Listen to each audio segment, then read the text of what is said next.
am now joined by authors John and Susan Chapelier, and they're here to tell us about their new book, Skylar and the Moonstone Medallions, Powers Every Kid Needs for Middle School and Beyond. Thank you both for being here today. I really do appreciate it. Our pleasure. Okay, so why did you write this book, and does it come from personal experience? Yes, it comes from personal experience, and many years ago I was raising a very difficult child, and I swore I'd write a book one day about it, and when the time came, nothing was relevant. All the strategies were all different, the therapies, the medications, everything had changed. Oh, wow. So I knew I had a story, I just didn't know what it was. Right. And John wrote a book in 2005 called The Daily Six. Which was worked in this at Bookmart. Oh, great. They did a reading there. Oh, great. Yeah, we did. And anyway, he was having it translated, and during the course of the translation, somebody said, you know, it would be really great, because his book changed lives. Oh, great. And Good job. it would be really great if there was a book like this for kids. Oh, nice. So instead of writing a book that would help moms based on what I did, or I instead did what I experienced, because that doesn't change. How a mom feels who's raising a kid with issues or who's struggling, Sure. that feels the same now as it did then. Oh, sure. And your perception of how those kids feel. Absolutely. Too. So that's what prompted it. Okay, so how can parents use storytelling to, open conversations about difficult emotions?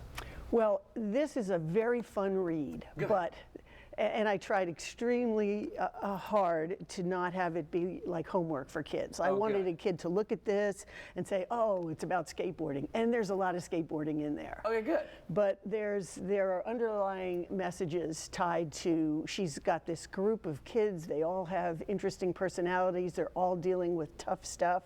So I think any middle schooler could identify with one of the kids that are in there. That's great. Yeah. Okay, so describe some practical mindfulness techniques disguised as, quote, magic, right? That kids actually use. Yes, because what Miss M does is she's the drama teacher that corrals this group of kids, and she teaches them that they have inner powers that give them control over their lives. Okay. And she doesn't teach it. She takes them through experiences. Yeah. She takes them on field trips all over, and they learn about these things. And quiet time is one of the Daily Six tenets. These are universal tenets. Okay.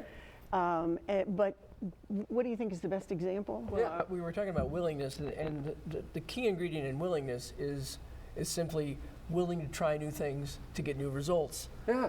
And are you willing to do that?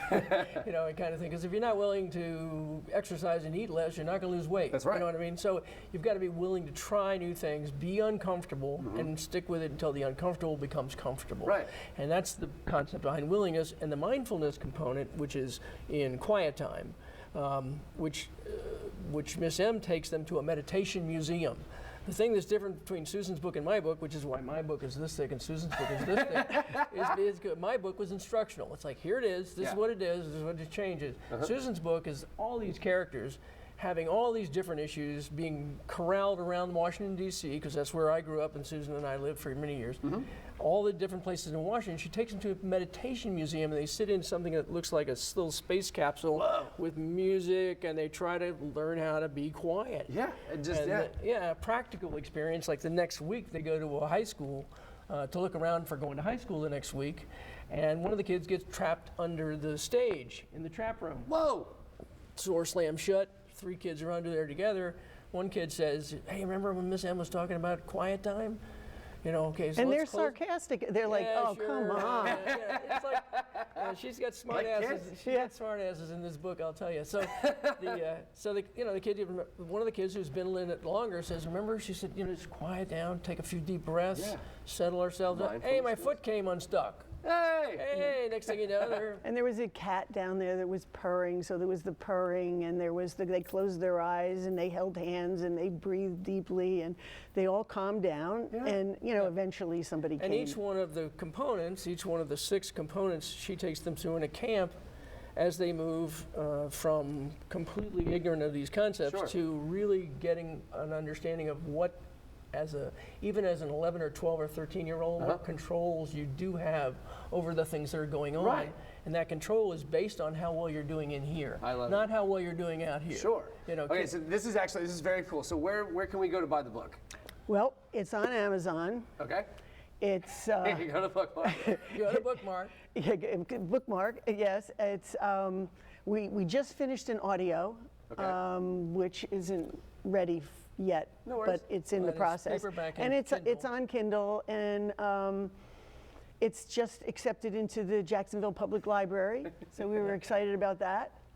That's awesome. Well, thank you both for being here. I really You're do welcome. appreciate your book. Sounds absolutely Oh, thank fantastic. you. Congratulations. Thank you very very much. much.